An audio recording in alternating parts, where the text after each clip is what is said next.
Okay, next video. Now we can talk about the router. Now with the router, the cheap routers, a lot of them, some of them might not have parental controls, might do a little webbing blocking, and that's about it. That's why you want one that can block URLs, cookies, Java, Active Directory, all these little things. Well, I want to say Active, I mean ActiveX, they used to call it. Most people don't even bother with all that. So the router can do all of that. That's what it's there for. Sometimes the router it can stop DOS attacks, firewall protection. Should have 3 or 4 different layers of protection. Of course, you could get something called a Blue Coat box for businesses. They're very expensive. Some of those things are $10,000 and up.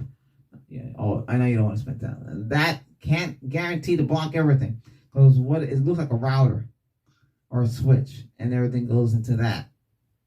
So you have that before. So everything goes into that before it goes into the router to catch everything before it spreads out. Or you might have to put the router, but see, you don't want the things going into the router. Things should not pass the router. Some people, well, you could. In your router, if you're not running VLAN or voice over IP and all that stuff, you can shut those things down. FTP, all that. All those, I think it's ALG or GALA. It's one of those. Spelled the other way. Can't think of it right. I had to bring up my router to look. But you can block all that. There's no need necessarily to have those things open. And URLs, there's a list out there that you can get bad IP addresses. But you got to remember, a lot of routers, now have so much memory devoted for that blocking. It could fill up. It could slow that router down. So just be careful. Yeah. So another way to do that is to get a DNS server. There's some free ones. And you put that in the router. It says DNS server. You take out your ISP. Yeah, don't worry if you delete the ISP's DNS, because if you reboot the router will turn off the router, unplug it out, or turn it on, turn it off, or unplug it, pyrocycle it, whatever you do, it'll automatically put the ISPs. Now the ISPs, the Google 888s and the 111s and all those like that, why would they block tracking cookies and stuff like that? They block ads and stuff, but not all ads are going to be blocked because there's some limitations. Okay, so just let you know. But the majority of them get blocked, and you just put the DNS setting in your router. And there's 2 lines. IP4 is better if you have a router that can do IP6. A lot of routers can't. They use like a link loop. So it's a little different system, but yeah. So that's good. That way, when it hits the router, they stop there before they go in there. So you say, hey, I want to go to this website. Your router is going to say, okay, it's accessing the website from the modem. The modem will say, okay, I'm sending the data through on the router. So, we're not going to let these ads, and we're not going to let this tracking stuff, and we're not going to let all this stuff, and then sends you a clean slate. Now, yeah, you could do it from the browser, but why are you going to?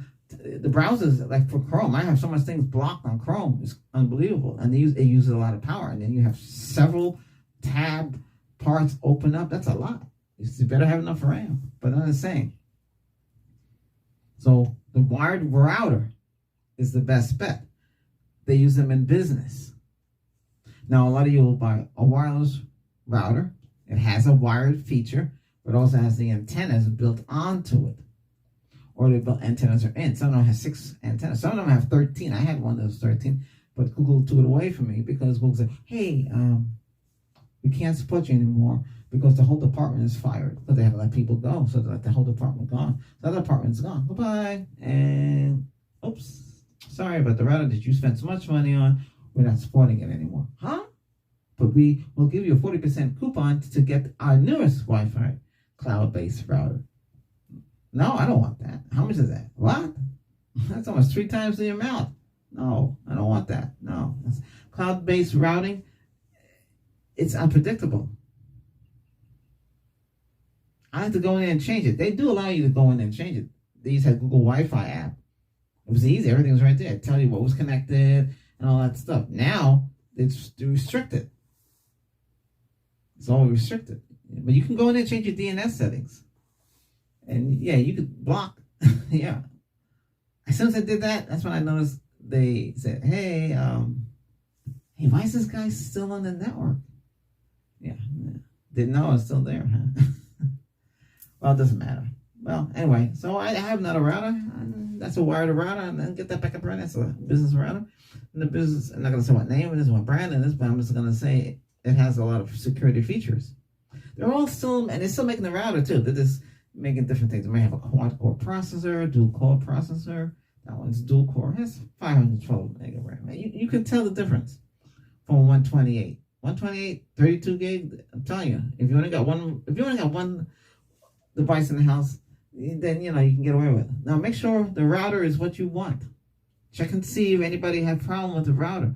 Check and see if the router is still being supported. You want to end up with equipment that's not supported no more. And you pay too much. Some routers are small. I was looking at the D-Link R15. It was like, when I looked at it, it was $44. It was $39. It says it has Wi-Fi 6. It has 3 LANs in the back, and it has the WAN, so it's 4. Okay. But it can use with Google and anything you can use it with Google and Alexa. You can talk to it. It'll tell you what's going on with your network like that. Give it warnings and stuff. That's what I believe. It's made in Taiwan. I guess they sold for maybe 100 or 200 back then, but it's it's a little older. It's still supported by D-Link, but is it a good router? I don't know. Some people say it's good. Throughput is good, and the ratings on Amazon, but you can't follow the Amazon ratings too much, unless I'm doing, because I'm giving you an honest opinion. I'm top one on there. But I'm saying, what should you buy? Well, why don't you do what a business do? Get a wider router and get access points. I had them in the ceiling there. I showed you.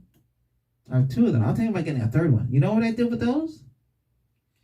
Well, we're talking about routers. I can talk about the access points. So the access point. One access point handles all the smart lights or anything that's 2.4 gigahertz. Mm-hmm. That's what it's doing, because I ran into an issue when I was doing it. I had both of them operating. I keep the other access point, for 5 gigahertz only band, and that's 802.11 AC. I think it's at 80. Was it? Yeah, 80 band, 80 hertz. I think it is. Yeah, because the other one goes up to 20 and 40, right? So I said it's a 40, and I said this one 80 and higher. I think I do 160, but I only have that 80 set up. But I should try it higher, because the higher it is, the better it will be. I'll have to see what it can go to the max. Because these are not bad though. They do work.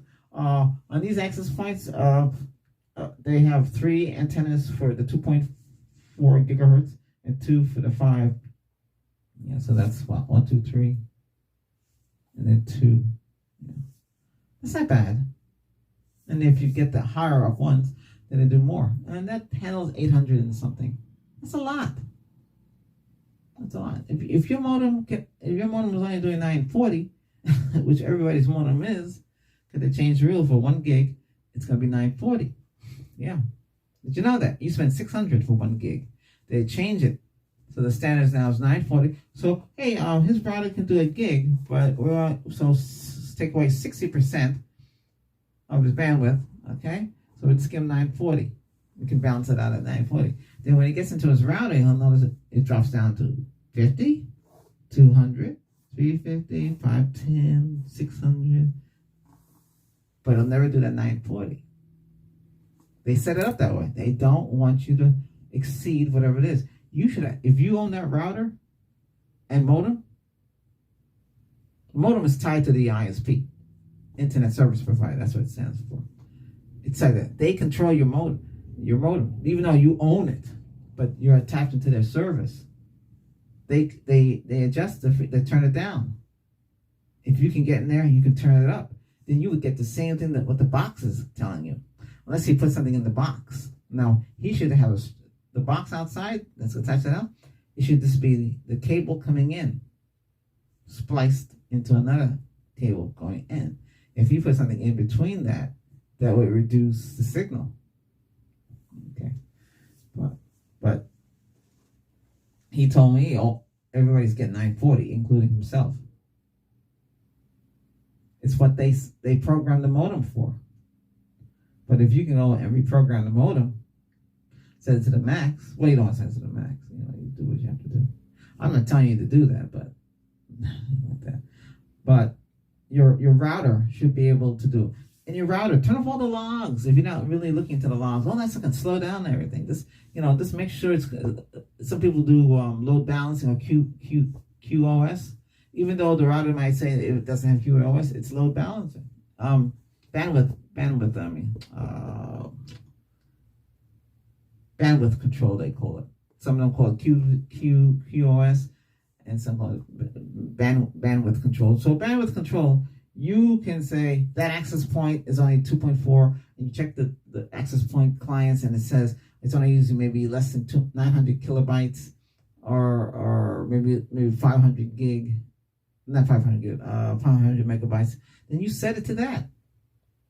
So it don't have to, because right now, whatever's coming in that you're paying for, it's going through everything, and the router has to distribute it. Yeah. So a router and access points. If the router has 2 WAN points, WAN, WAN, wide area network, and LAN, local area network, that's the house, and the wires coming in from the outside. Some of them have 2, some of them have 3.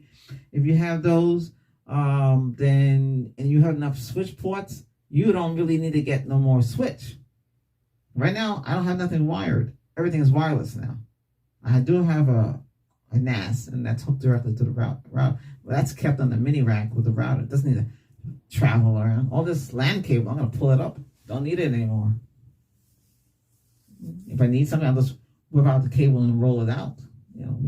That's the best way to do it. Like get one of those rolling things they use for hoses. You can roll up the cable on it. That way it doesn't get no kinks. Or you can do the over the hand. So basically, you go like this. You hold your hand like this, and you go like this, like that, and you like that. You see? That's how you do that with loan. I do that with my because I have electric lawnmower, and I have to do it that way. Yeah, because I had 200 feet, but one day I forgot the cord was there, and it got sliced. Of course, I spliced it, but I keep splicing it. That's kind of silly. You gotta be careful. That's kind of thing. You gotta be careful how to use that. 200 feet, I can do the whole property. But anyway, that's why you can go. You tying up the cord because you want to get any kinks in the LAN cable. So, what's the best router to get? Get a wired. Why? And make sure they're wired. There are new ones now coming out with quad core, more RAM, 10 gig, or gigabyte ports. So, but like I said, if your router is only doing 940, your modem is only doing 940, and you go put a 2.5 there, and only still comes out 940, and you can't really tell because you have to contact them, and they send a tech out, and he has his device that can tell him the truth. Yours should tell you the truth. But, it's tough. And then you get access points, and you put them on the ceiling. You can put them on the wall, and, then you run it like that. And then you use, hold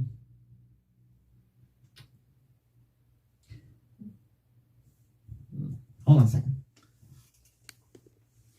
Okay, save some money. Download, if you have Android. I don't know if you got Apple. I don't know if it works. I don't know if they have one for Apple because I can never find one.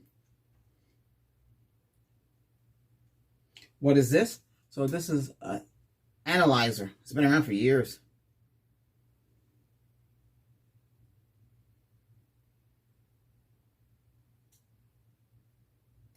So this can tell you.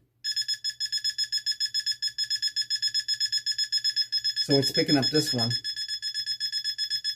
Negative 40 is in the green.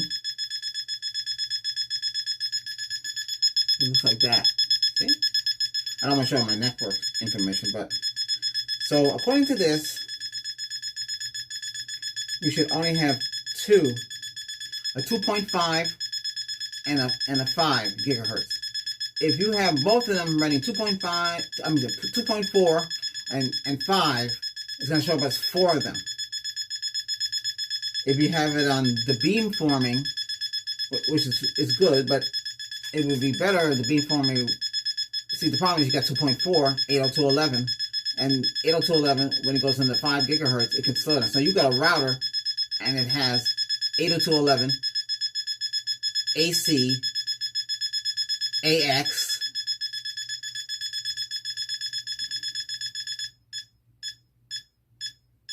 see, this is the problem that I have. Now, this is the 5 gigahertz band. So I'm getting it, it's between negative 60 and negative 50. So you see how that works. So now it's negative 50. But it bounces back again. It fluctuates. To fix that problem, this is what I was going to do. I have a Cisco Linksys router, right? I paid a lot. I paid like $200 for it. It had 6 antennas, 4 inside and 2 outside. Okay, that still works. That's good enough to run the smart devices. You know, like I'm talking about the lights. They don't need that much power. And what else that runs on that? Maybe you have a laser printer that or a scanner, and it doesn't really use that much. It tells you what it uses. Most of them are either 3, whatever it is you got for N. Like that one would be like I think it's 450, and these up here is, I think it's about the same. They say 600, but you know it's not really 600. But it don't need that much. So I was just thinking about running that as the access point for that, and then you have to all the lighting, everything have to be redone. Oh my goodness. I also changed the network SSD. Don't use the same one for everything, because what happens is your 5 gigahertz. Hey, there's another one on the LAN. Oh, I can use 2.5, 2.4. You don't want that. That's 300. No. So keep everything separate. That's the best way to work with all this. So you get a wired gig or more, 2.5 or more. You know, they're 10 gig, 10 gig. 10 gig will use them in 7 gig. Today it says it's what's it say? 8, I think it says. It's 8 there. Because you're not gonna get 10 gig out of it. You're gonna get close to it. Unless if they change the algorithm. I don't know. Like it's complicated. Why it's not. It's like when you buy a TV set. It says it's 50, but it's really 49. Some of them have true to true. It depends on the manufacturer, but the way they do it, this is the way they're doing it. So you would have a router, you have your modem, your router, your switch, your access points. If you don't need a switch and you have enough ports in the router, then the router has a built-in switch. It has the same switch. You can use that and then run the wires to that, because you need power over internet. Now, power over internet, if you don't have the PoE router, then you're going to use injectors, which has 2 leads and a power cord. One is PoE, so that would go to the access point. The other one is the LAN and go to the switch. That's how it works. That's what I have here. I don't have PoE because at the time I could have got it. I should have got it, but I was holding out. I'm trying to figure out what I'm going to get because I'm not using LAN anymore, so everything's going to the router. So the router is doing its work, and it has to switch too. So it's switching out. That actually is much faster now. And then the access points, they're set up to do the QS, so they take care of that. How is everything working? So far, so good. I just did my business laser print. I had a lock that I couldn't get the Wi-Fi on, but I got the Wi-Fi on. It took the same IP address, so it works great. It tested out. It works. It's not. The problem is it's not, and it's modern, and they're still using 802.11. It should be 802.11 AC. Even today, in their higher ends, it's still 802.11. Well, that's what they have it set up to. But what I'm saying is, everything works. If you got a NAS, NAS is a network storage device. You have hard drives in there. I have a 4 terabyte in mine, and that's good enough. And that's the server. That's your server in the house. It's small. It'll use a lot of current. You can have your multimedia too. You can do a lot of things. Everything goes on that. You shouldn't store anything on your computers because if you get attacked by accident. But today, it's really. Oh, another video we'll talk about passwords and what I use for how passwords are made and what you should use and what you should watch out for. Okay? Hey, get late. thanks for watching, and I hope you understand. So router, gigabyte, 1,000 or more ports. You get four. Well, you get 4 ports for the switch and 1 for the WAN. Okay. If you get a business class, you get 3 WAN, but you can convert them to LAN, so that's good. And that's good to get. You can get 128, 512, or higher in RAM. Oh, the new one that I told you about, that's quad core, has 4 megabytes of RAM. So it's like four, yeah, that's not bad. You might not, it might be overkill. A lot of people want that router because it's quad core. That's what I had here too. I had a quad core router. It's much faster. See, the quad cores will speed up, and you'll be able to get those speeds that you're supposed to get. I have a dual core modem. The modem is dual core. Yeah. And so is the router. So everything kind of work out. If you do it that way, it's better for you. If you can't afford it, then you buy the all-in-one. But those are expensive too. And if they overheat, you're gonna have to put a cooling fan for your laptop on your router. They'll keep, and remember, every router has USB. You plug it in, keep it cool. If you want to hook up a NAS, then you have to have an extender or a USB, splitter, and you can split it. You can have it cooling, because what's going to happen is going to get hot, and it'll degrade. And if it gets hot, it might shut off itself. So, or you might have a network closet built in your house, and it's cold. Then you don't have to worry about the fan. Keep the stuff cool. But, Netgear equipment, I used to have that. They overheat. Not the metal boxes, the plastic ones. They were notorious for overheating. Some of them didn't have heat sinks in them. The switches I'm talking about. So, yeah, you learn. So this is Wi-Fi Analyzer. I'm not promoting it, but it's, it's free. It's been around. The guy,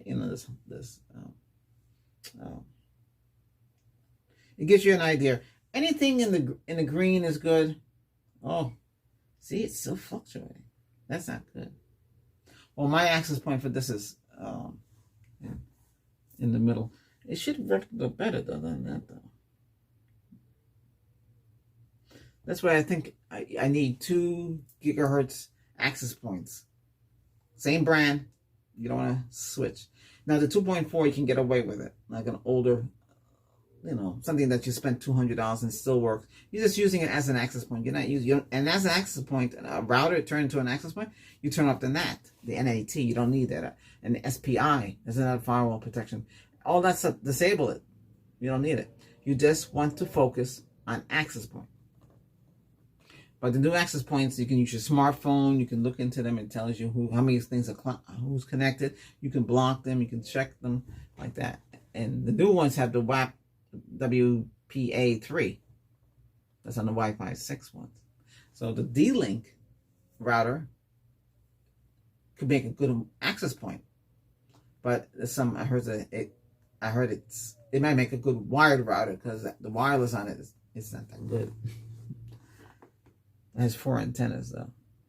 But if it can maintain the network, $39 is pretty cheap for a gigaport. It has 3 ports though. So you would have to get a switch for that. And then see, it's costly. You got to get a managed switch. See, that router wouldn't be managed. But a managed switch, you can go in there and you can change and configure the ports, the speeds. You can do a lot of things. The other ones that you buy out in the store, they're going to be automatic auto negotiate, where the router makes a decision what speed it is. You want it at a gig, but it's really auto negotiating. So it might not be a gig. It fluctuates. So I hope you learn about the routers. So wired router is best. Then you get your access points. You mount them on the ceiling. And you take your analyzer and you walk around and see how far the signal is, if it's where to put the next one. Because when you in a business, when they go to a business and they put the access points, there's one there, maybe another 5 feet or 2 feet away. It depends how because how big the room is too. It's going like this. It's like an array. It's spinning it's like that, and the signal's branching out. And we're going to have some dead spots, and that's where they have to put the access point. Some newer access points can do the whole room, whole office floor, but they're expensive. But, yeah. So that's what I recommend. But if you can't afford all of that, then you just get your access, your all-in-one router. And make sure that all-in-one router has at least 256 to 512 of megabytes in there. Trust me, you're going to need it. And a dual-core processor, not no single-core processor. Otherwise, you're going to have speeds that you're going to be unhappy with. Should you get it from the ISP? Well, it's going to cost you monthly. That money you could use it for something else. Go to the movies, buy yourself something else, buy yourself some cologne. You know, if you have enough money, then you just go ISP. Remember, a lot of the ISP, the first one they give you is brand new. The second one they give you factory refurbished. You know, they fix it. Yeah, that's what they do. They don't throw them away. They fix them. If it can't be fixed, then they get rid of them. You know, or they give us a surplus, and you know, it gets come a company. Oh, I should be talking to Mike. Yeah. Well, hey, thanks for watching. Do support the channel, and you'll learn a lot about routers today and wireless routers and why I use them. Okay.